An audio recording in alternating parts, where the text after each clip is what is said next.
దేవుడు తన కృపలో మనతో మాట్లాడుతూ మరొక ఆదివారం ప్రార్థన చేసుకుని దేవుని వాక్యాన్ని ఆలోచిద్దాం. చిన్న ప్రార్థన చేసుకుందాం. పరిశుద్ధుడా, ప్రేమగల తండ్రి, ఉన్నతమైన దేవ, మీకే స్తుతి స్తోత్రములు నాయన. గతించిన కాలం అంతా మీరు ఎక్కడ చోటన భద్రపరిచి తండ్రి అని పిలిచే భాగ్యాన్ని మీ సన్నిధానం ద్వారా మరొకసారి మీరు మాకు ఇచ్చిన విధానం బట్టి వందనాలు. మీ మాటలు ఆలోచిస్తూ ఉండగా అల్పుణ్ణి దీనుడైన నన్ను నీ వాక్యము ద్వారా నిలబెట్టి మీ ఆత్మతో మీరు మాట్లాడి నాయన నాకు సహాయాన్ని ఇచ్చి మీరే మీ పిల్లలతో మాట్లాడమని ప్రాధేయపడుతూ విశ్లేషించగలిగే మంచి మనసును, ఆలోచనను, జ్ఞానాన్ని మా అందరికీ దయచేయమని, ఈ మాటలు ఎవరైతే వింటున్నారో వారందరూ కూడా ఆలోచించగలిగే మంచి మనసాక్షిని దయచేయమని క్రీస్తులో ఇచ్చిన ప్రార్థన బ్రతిమాలకు వేడుకొచ్చున్నాను తండ్రి, ఆమెన్. ప్రియ సహోదరి సహోదరులారా, దేవుడు తన కృప చొప్పున మనలందరినీ కాపాడుతూ సంరక్షిస్తూ అనేక సంగతులు మనతో మాట్లాడడం మనం చూస్తూ ఉన్నాం. ఏదేమైనప్పటికీ మనం దేవుణ్ణి ఆశ్రయిస్తున్నప్పుడు మనకి ఏ విధమైన లాభం ఉంటుంది? ఉదాహరణకి ఏదైనా పని చేస్తే జీతం వస్తుంది, పని చేస్తే కూలి డబ్బులు వస్తాయి, ఉద్యోగం చేస్తే జీతం వస్తుంది, ఏదైనా వ్యాపారం చేస్తే డబ్బులు వస్తాయి. ప్రతిదానికి ఒక్కొక్క ఆధారం లేకపోతే దానివల్ల లాభం మన జీవితాల్లో చూస్తాం. అయితే దేవుణ్ణి ఆశ్రయిస్తే దొరికేది ఏంటి అని ఆలోచిస్తే, దేవుణ్ణి ఆశ్రయించినప్పుడు మన జీవితాలకి ఆశీర్వాదం దొరుకుతుంది. అది ఏ ఆశీర్వాదాలు అనేది ఆలోచించాల్సిన అవసరం ఉంది.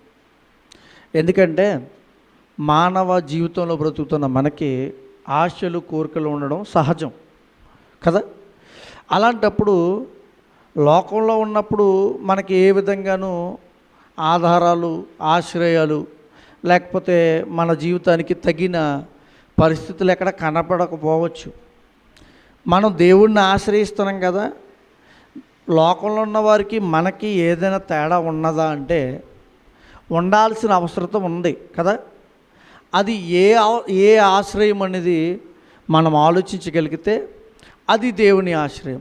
అయితే దేవుని ఆశ్రయించినప్పుడు మనకి ఏ మేలు జరుగుతుంది, ఏ ఆశీర్వాదాలు వస్తున్నాయి? ఒకసారి సమూయేలు మొదటి గ్రంథం తీద్దాం. సమూయేలు మొదటి గ్రంథము 2వ అధ్యాయం. సమూయేలు మొదటి గ్రంథం 2వ అధ్యాయం 2వ వచనాన్ని చదువుదాం. యెహోవా వంటి పరిశుద్ధ దేవుడు ఒకడును లేడు, నీవు తప్ప మరి ఏ దేవుడును లేడు. మన దేవుని వంటి ఆశ్రయ దుర్గమేదియు లేదు. అసలు లోకంలో, భూమి మీద, సర్వసృష్టిలో మన దేవుని అంటే నిజదేవుడు ఎవరైతే మనల్ని నడిపిస్తున్నాడో, ఎవరైతే మనల్ని పుట్టించాడో, ఎవరైతే మనల్ని కాపాడుతున్నాడో ఆ దేవునికి మరొక రూపం కానీ, మరొక ఆశ్రయం కానీ, ఆయనకంటూ మరొక స్థానాన్ని వెతకడానికి అవకాశం లేదు. అదే చెప్తున్నాడు. ఏంటంట? ఆయన వంటి ఆశ్రయదుర్గం ఏది ఈ లోకంలో లేదు. ఆయన వంటి ఆశ్రయదుర్గం లేకపోవడం ఏంటి? లోకంలో చూస్తే చాలా విధాలైన మనుషులకి భరోసాలు ఉన్నాయి. ఉదాహరణకి ఎల్ఐసి ఉందండి, లేకపోతే ఇన్సూరెన్స్లు ఉన్నాయండి. అవేంటి? భరోసాలు. ఏదైనా జరిగితే, ప్రమాదం జరిగినా, మరొకటి జరిగినా దాని వలన లాభం చేకూరుతుంది కదా. అంటే ఏంటంటే అది మనిషికి ఒక ఆశ్రయం. మనకి ఇల్లు ఉందనుకోండి, వర్షం వచ్చినా, ఎండ వచ్చినా అది మనకు ఒక ఆశ్రయం. మరి దేవుడు వంటి ఆశ్రయం లోకంలో ఇంకొకటి లేదంట. ఎలా? లోకంలో చాలా ఆశ్రయాలు కనబడుతున్నాయే, చాలా విధాలమైన పరిస్థితులు కనబడుతున్నాయే మనల్ని కాపాడడానికి. ప్రభుత్వాలు తీసుకునే కొన్ని నిర్ణయాలు ఉన్నాయి. జ్ఞానులు తీసుకుంటున్న వైజ్ఞానిక సంబంధమైన కొన్ని పర్యవేక్షణలు ఉన్నాయి మనల్ని కాపాడడానికి. ఉదాహరణ కరోనా కాపాడడానికి శాస్త్రజ్ఞులు పరిశోధనలు చేశారు, ఒక విషయాల్ని కనుక్కొని ఆ యొక్క రోగాన్ని తీసివేశారు. టెక్నాలజీ, ఒకప్పుడు వేరే టెక్నాలజీ ఉంది, ఇప్పుడు ఇంకా ఏఐ మారిపోయింది. అంటే దీనికి పరిశోధన, అంటే ఆశ్రయాలు కనబడుతున్నాయి, కానీ ఆశ్రయాలు మనల్ని ఏ విధంగానూ నిలబెట్టేవిగా ఉండవన్నమాట. ఒకసారి సమూయేలు 2వ గ్రంథం 22వ అధ్యాయం, సమూయేలు 2వ గ్రంథం 22వ అధ్యాయం 2వ వచనం చూద్దాం. యెహోవా నా శైలము, నా కోట, నా రక్షకుడు, నా దుర్గము, నేను ఆయనను ఆశ్రయించుదును, నా కేడెము, నా రక్షణ శృంగము. చూసారా, దేవుడంట నా కోట, నాకు సహాయం చేసేవాడు. కోట అంటే అర్థం ఏంటి? నివసించడానికి, ఇతరుల నుండి కాపాడడానికి మనకు ఉపయోగపడే ఒక రక్షణ ప్రాకారకు సంబంధించిన పెద్ద ప్రాంగణం కోట అంటే. ఉదాహరణకి మనకు తెలుసు కదా, కోటలు, శిథిలమైపోతున్న కోటలు విన్నాం కదా. అంటే వేరే వారు వచ్చి మనల్ని దాడి చేయడానికి, మన మీద పోరాటం చేయడానికి అవి ఒక భద్రతగా ఉండేవి. అంటే ఒక భద్రత అయిన స్థలంలో నివసించడం కోటలో ఉన్నట్టు. భక్తుడు అంటున్నాడు, దేవుడే అతనికంట ఒక కోట.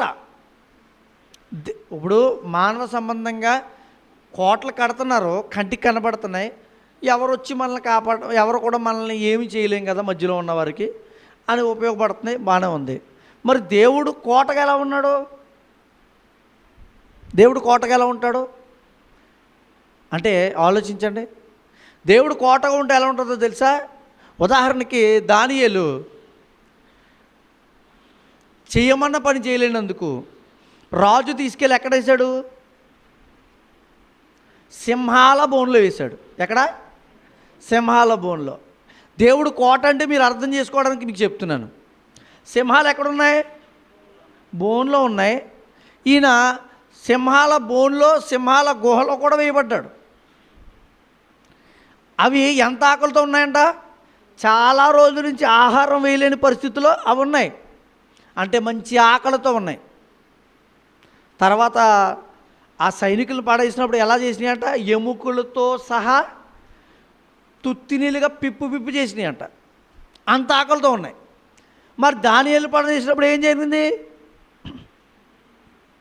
అవి నోర్లు మూసుకుని కూర్చుని ఉన్నాయి. అంటే దేవుడు కోట అయినప్పుడు ఎలా ఉంటుందో చూడండి. క్రూర జంతువుతో సహా దేవుడు కోటగా ఉన్న వ్యక్తి దగ్గర పక్కనే కూర్చుని ఏమీ చేయలేవన్నమాట.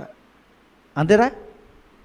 అంటే దేవుడు కోటగా ఉంటే మనకి ఎంత సహాయం ఉంటుందో, ఎంత అండ ఉంటుందో చూడండి. సముద్రంలో ప్రయాణిస్తున్నప్పుడు తుఫాను చెలరేగింది అనుకోండి, దేవుడు సహాయంగా ఉంటే ఆ సముద్రంలో తుఫాను చెలరేగినా, ఓడలోంచి పడిపోయినా, ఓడ మునిగిపోయినా నువ్వు క్షేమంగా దరి చేరగలవు. అది ఆయన కోట అంటే. అయితే ఆయన ఆశ్రయించిన వారికి దొరికే మేలు ఏంటో మనం చూద్దాం. ఆయన ఆశ్రయించే వారికి దేవుడిచ్చే ఆశీర్వాదాలు ఏంటో చూద్దాం. ఇర్మియా గ్రంథం తీద్దాం. ఇర్మియా గ్రంథము 17వ అధ్యాయము 7వ వచనాన్ని చూద్దాం. మొదటగా ఆయన ఆశ్రయించే వారికి ఏమవుతుందో తెలుసా? యెహోవాను నమ్ముకొనువాడు ధన్యుడు, యెహోవా వానికి ఆశ్రయముగా ఉండును, వాడు జనముల ఎదుట చెట్టు వలె నుండును. 17వ వచనం చూద్దాం. ఆపత్కాలమందు నీవేనా ఆశ్రయము. చదవండి. నాకు అధైర్యము పుట్టింపకుము,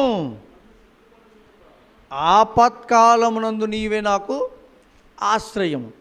అంటే ఆపత్కాలం మనిషికి ఎప్పుడు వస్తుంది?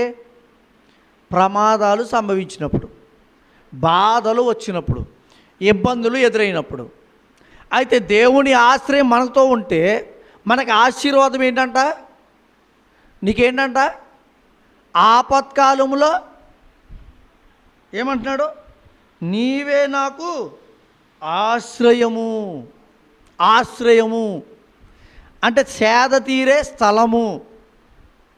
కష్టపడి పనిచేసి చెమట కారుతూ మంచి దాహంగా ఉన్నవాడికి చల్లని మంచినీళ్ళు ఇచ్చి లేదా మజ్జిగ ఇచ్చి ఏసీ రూమ్లో కూర్చోబెట్టండి, ఎలా ఉంటుంది? ఎండలో కష్టపడి పనిచేసిన వాడికి చెప్పండి, బాగుంటుందా? బాగుందా? ఎలా తెప్పరెళ్తాం అప్పుడు? మాట్లాడడానికి కూడా శక్తి లేని సమయంలో అలాంటి ఆశ్రయస్థానం అంటే ఆ నెమ్మది పొందడానికి ఉండే స్థలం ఎలాంటిదో దేవుని ఆశ్రయిస్తేనంట అంతకంటే గొప్ప నెమ్మది పొందుతామంట. ఇక్కడ అదే మాట్లాడుతున్నాడు. యాయీరు కుమార్తె చనిపోయిందని చాలామంది చెప్పారు. యాయీరు ఎవరిని ఆశ్రయించాడు? క్రీస్తు వారిని. అప్పుడు ఏం చేశాడు? అరెరే ఆమె చనిపోలేదు, నిద్రిస్తూనే ఉంది అన్నాడు. అవునా? చూడండి మత్తయి సువార్త 9వ అధ్యాయం. అంటే ఆయన ఆశ్రయిస్తే మనకేముంటుందో తెలుసా? బ్రతుకుతాం. ఇది మొదటగా ఆలోచిద్దాం. దేవుణ్ణి ఆశ్రయించే వారికి వచ్చే ఆశీర్వాదం ఏంటో తెలుసా? బ్రతుకుతారు, బ్రతికి ఉంటారు. చూడండి 9వ అధ్యాయం 18వ వచనం చదువుదాం. ఆయన ఈ మాటలు వారితో చెప్పుచుండగా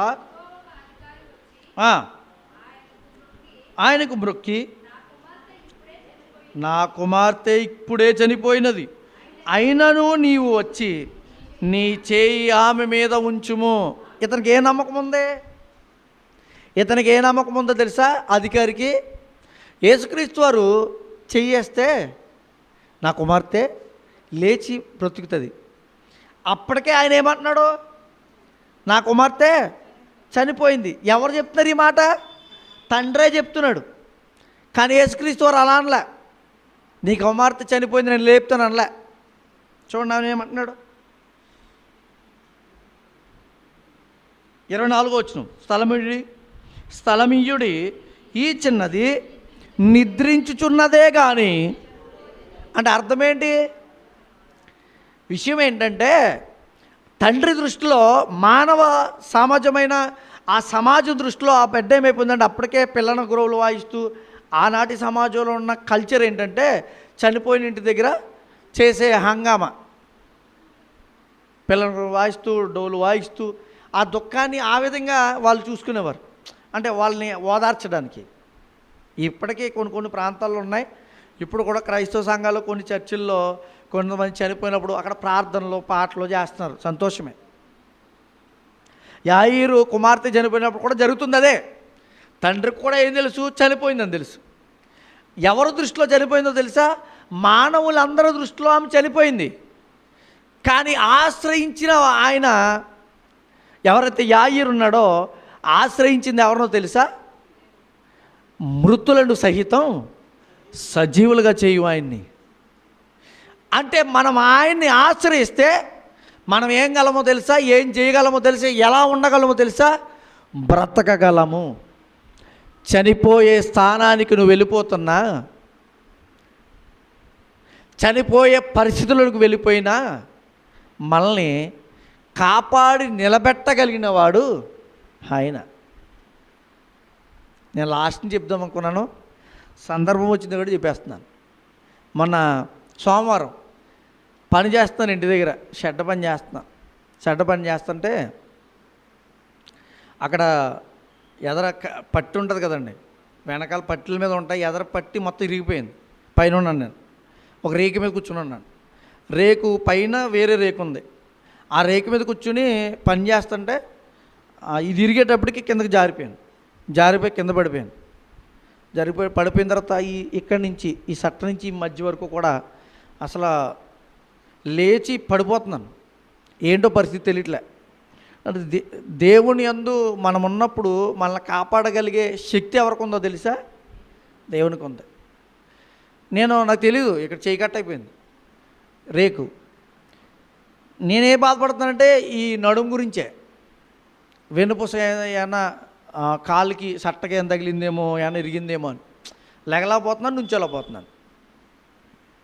దేవుడు నిజంగా చేసిన అద్భుత స్థితి ఏంటంటే అసలు ఎక్కడ ఏ ఎముక ఇరగకుండా నొప్పులు అంటే ఏమంటుందని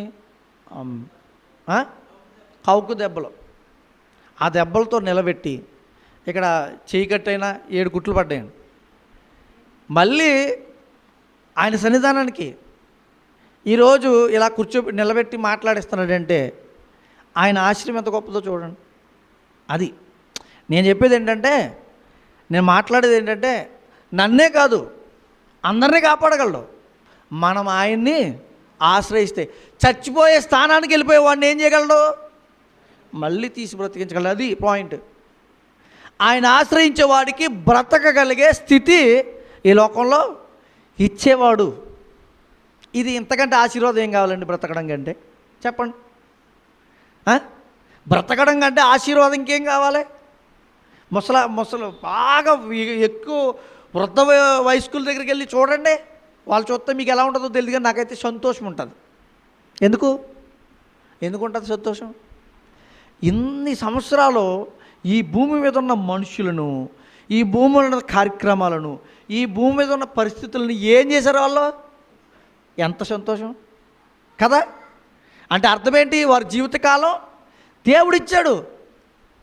ఇది దేవుడు బ్రతికించిన తీరి. అంతకంటే ఆశీర్వాదం ఏం కావాలి? వాళ్ళు అంటుంటారు, ఏం సంపాదించలేదయ్యా, ఏం సంపాదించకపోయినా నీ జీవితంలో ఏం సంపాదించబెట్టుకున్నావో తెలుసా? ఆరోగ్యకరమైన జీవితం. అప్పటికి కూడా తిరుగుతూ ఉంటారు కొంతమంది 100 సంవత్సరాలు వచ్చిన. అంతకంటే సంతోషకరమైన భాగ్యం ఏముంటుంది? హాస్పిటల్కి వెళ్ళి చూస్తే మనకు తెలుస్తుంది. డబ్బున్నా, జ్ఞానమున్నా, శక్తి ఉన్నా, ఎన్నున్నా హాస్పిటల్ వెనకాల బాధపడుతూ తిరుగుతున్న వాళ్ళని చూస్తే మనకు అర్థమవుతుంది. అంటే మన దేవుడిని ఆశ్రయిస్తే, అంటే మన దేవుడు అంటే నిత్య దేవుడు, నిజమైన దేవుడిని ఆశ్రయించినప్పుడు మీ జీవితంలో, నా జీవితాల్లో ఏముంటుందో తెలుసా? తప్పింపబడతాం, కాపాడబడతాం మరణం నుంచి. ఏం చేస్తాడంటే ఆయన మనల్ని బ్రతికిస్తాడు. ఇంకా ఏం ఆశీర్వాదాలు ఉంటాయి దేవుని దగ్గర? ఆయన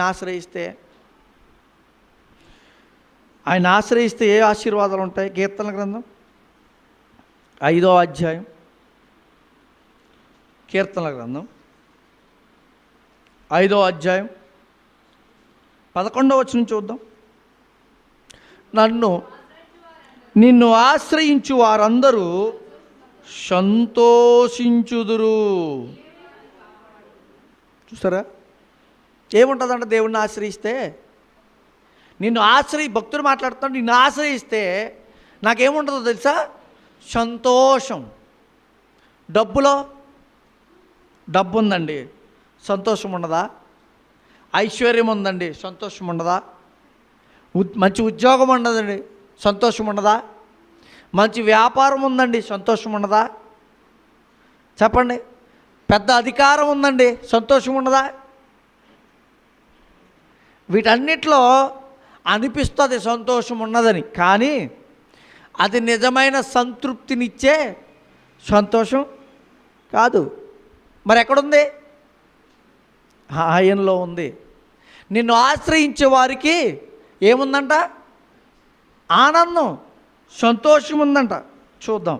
సమూయేలు మొదటి గ్రంథం 2వ అధ్యాయం 1వ వచనాన్ని చదువుకుందాం. సమూయేలు మొదటి గ్రంథం 2వ అధ్యాయం 1వ వచనం. విజ్ఞాపన చేసి ఇలాగనెను, నా హృదయము యెహోవా యందు సంతోషించుచున్నది. యెహోవా యందు నాకు మహాబలము కలిగెను. నీ వలని రక్షణ బట్టి సంతోషించుచున్నాను. నా విరోధుల మీద నేను అతిశయపడుదును. సరిపోద్దండి. హన్నా మాట్లాడుతుంది, విజ్ఞాపన చేసి ఇలాగంటుంది. అప్పటికి ఆమెకి బిడ్డ లేనప్పుడు దేవుణ్ణి అడిగింది, బిడ్డను పొందుకుంది.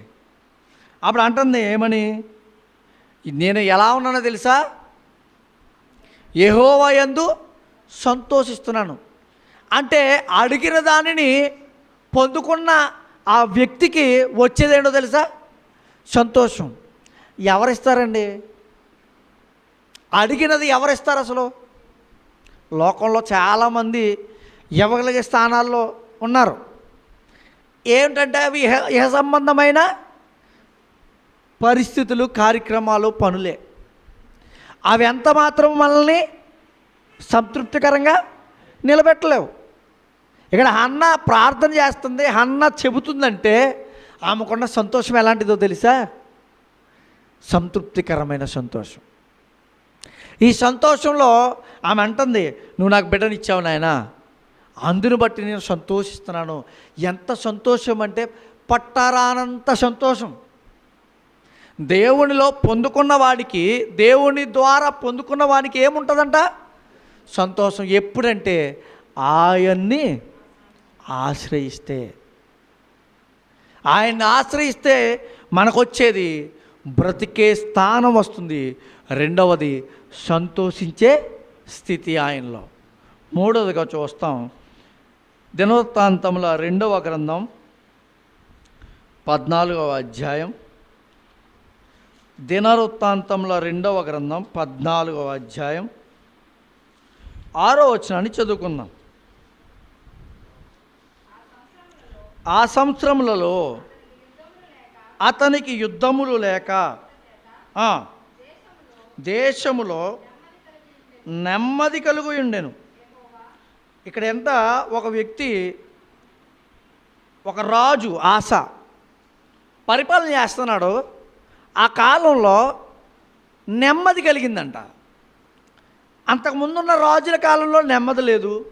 తర్వాత కాలంలో చాలా బాధలు పడ్డారు. కానీ ఈ ఆస పరిపాలన చేస్తున్నప్పుడు ఏమొచ్చిందంట, నెమ్మది వచ్చిందంట. ఎలా వచ్చింది అంటే, మన జీవితాల్లో నెమ్మది కావాలంటే, సమాధానం కావాలంటే, మన జీవితాల్లో నెమ్మది పొందుకొని సంతోషకరమైన జీవితం మనం అనుభవించాలంటే మనం ఎవరిని ఆశ్రయించాలో తెలుసా? కింద చదవండి. యెహోవా అతనికి, అదనమాట. ఎవరు దయచేయాలి విశ్రాంతి? ఎవరు దయచేయాలి నెమ్మది? ఎవరివ్వాలి మనకి నెమ్మది? దేవుడు. ఆయన ఇవ్వనిదే మనకి రాదనమాట. చూడండి 22వ వచనం కూడా చూద్దామా. 15వ అధ్యాయం 15వ వచనం. ఎలాగు ప్రమాణం చేయబడగా యోధావారందరూ సంతోషించిరి. ఎలా చేయాలో తెలుసా? దేవుని ఎదుట ఎలా ఉండాలో తెలుసా? పూర్ణ హృదయంతో ఉండాలి. మీకు సంతోషం రావాలంటే ఇక్కడ యోధావారు కూడా అలాగే ఉంటేనే సంతోషం వచ్చిందంట. కింద చదువు. వారు పూర్ణ హృదయంతో ప్రమాణం చేసి పూర్ణ మనస్సుతో ఆయనను వెదక్కి ఉండిరి గనుక.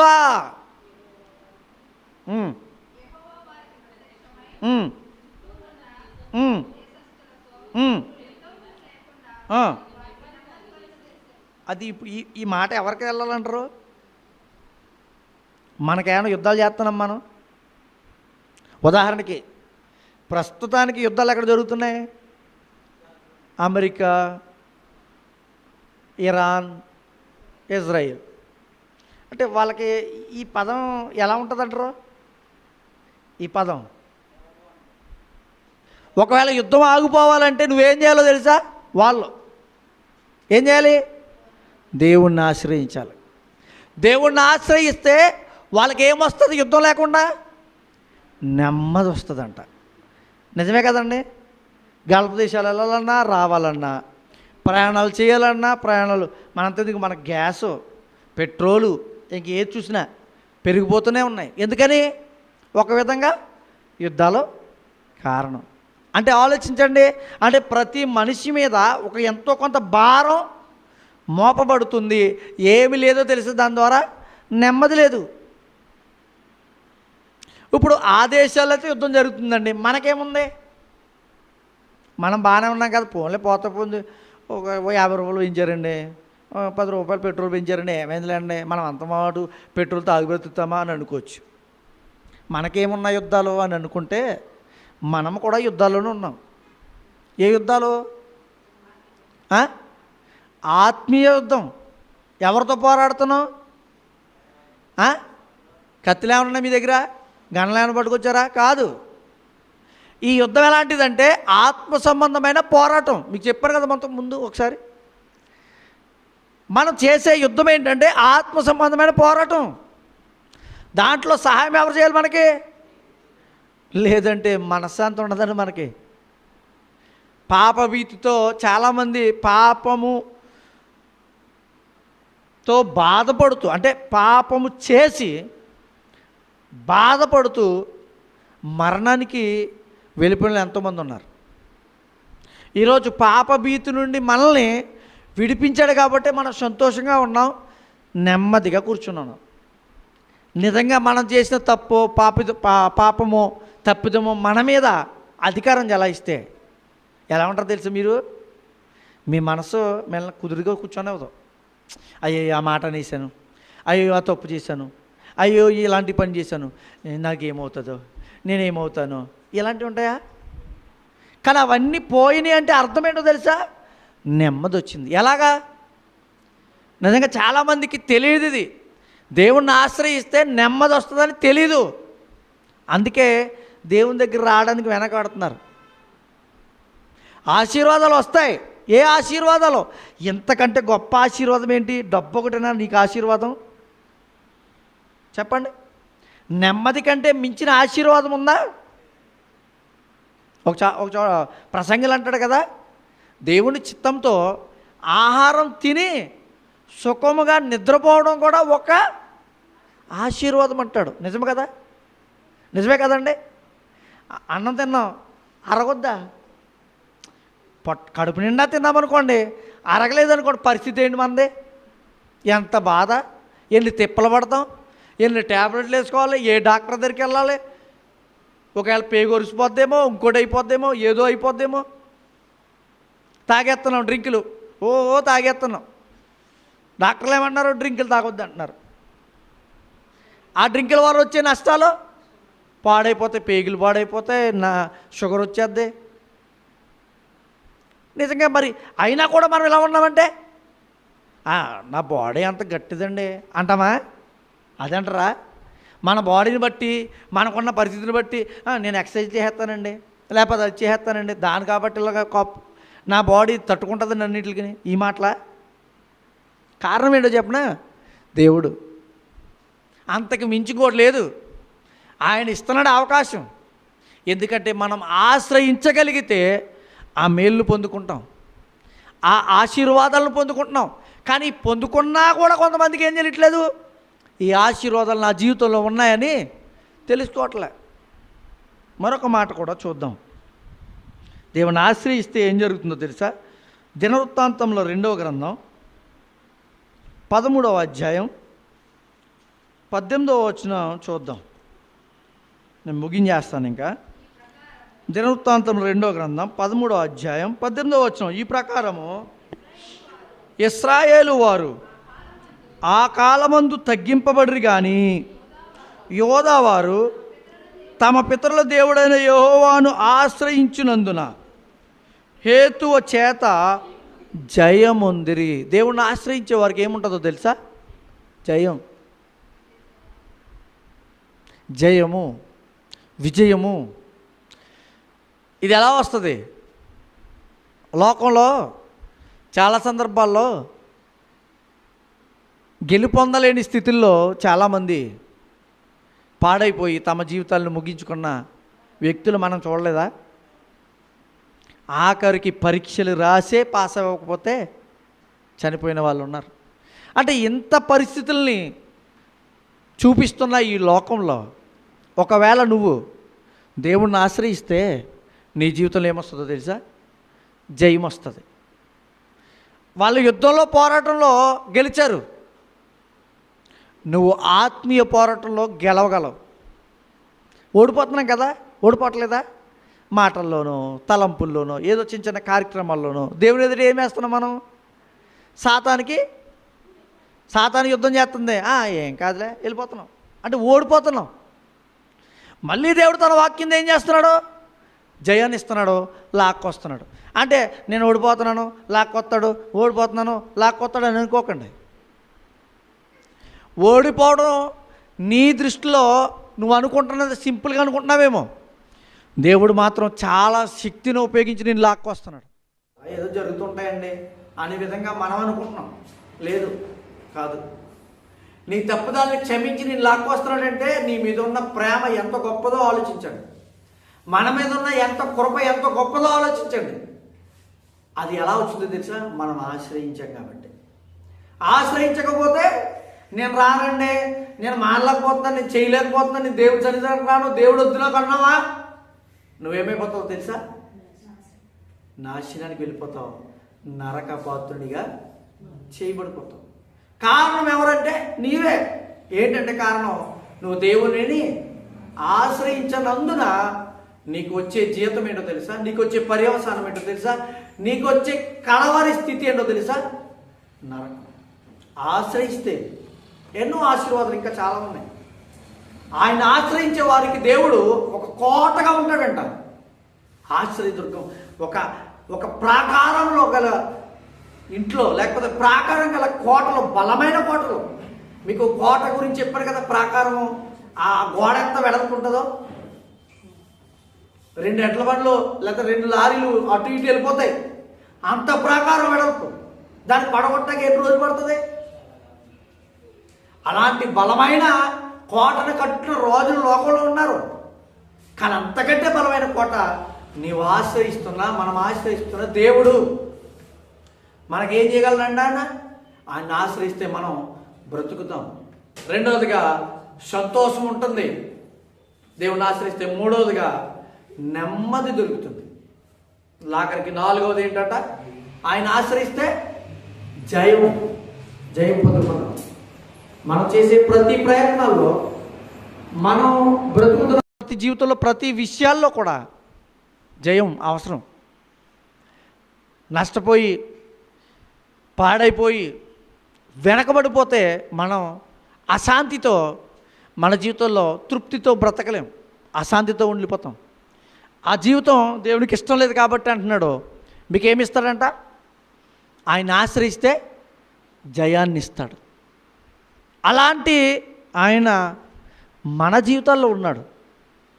ఇదిగో వింటున్న వారి జీవితాల్లో ఉన్నాడు కాబట్టి చెప్పిస్తున్నాడు. నేనున్నాను, ఆశ్రయిస్తానంగా. నువ్వేం చేయాలి? నాకు ఆయన ఉన్నాడు కదా, అక్కడ ఉంటాడు, నేను ఎక్కడ ఉంటాను అని అనుకుంటే రాదు ఆశ్రయం. ఆశ్రయం అనేది ఆయన చెంతకు చేరితే దొరుకుతుంది, ఆయనతో జీవిస్తే దొరుకుతుంది, ఆయనతో సహవాసం చేస్తే ఉంటుంది, ఆయనతో బ్రతుకును కొనసాగిస్తే ఆయన ఆశ్రయం మన జీవితాలకు ఉంటుంది.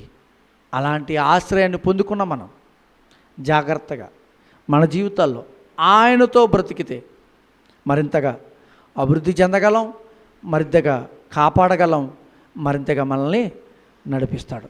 అలాంటి దేవుని ఆశీర్వాదం మనందరికీ దినదినము మన జీవితకాలము ఉండునుగాక. ఆమేన్. చిన్న ప్రార్థన చేసుకుని వాక్యాన్ని ముగించుకుందాం. పరిశుద్ధుడా, ప్రేమగల తండ్రి, ఉన్నతమైన దేవ, మీ విలువ కలిగిన సమయాన్ని మాకు ఇచ్చారు. నిజమేనా? మీ ఆశ్రయము, మీ కృప, మీ సహాయం లేనిదే మేము బ్రతకలేం. మమ్మల్ని బ్రతికించి నడిపించిన నాదుడవు నీకు స్తోత్రాలు తండ్రి. ఇదిగోనైనా బలహీన నన్ను నిలబెట్టి మీ ఆత్మతో నడిపించి అనేక విషయాలు మాతో మాట్లాడించారు. ఈ మాటలు ఏమాత్రం వ్యర్థం కాక మా అందరి వెనుకడులో ఫలింపచేసి బలపరిచి మీరే మహిం పొందుకొని మీరే మా ఆశ్రయంగా ఉండి నడిపించమని మరొకసారి ప్రార్థిస్తూ క్రీస్తులో ఈ చిన్న ప్రార్థన బ్రతిమాలకు వేడుకొచ్చిన ఆము తండ్రి. ఆమేన్. మీ అందరికీ కూడా శ్రద్ధగా ఉన్న మీ అందరికీ నా వందనాలు తెలియజేస్తున్నాను.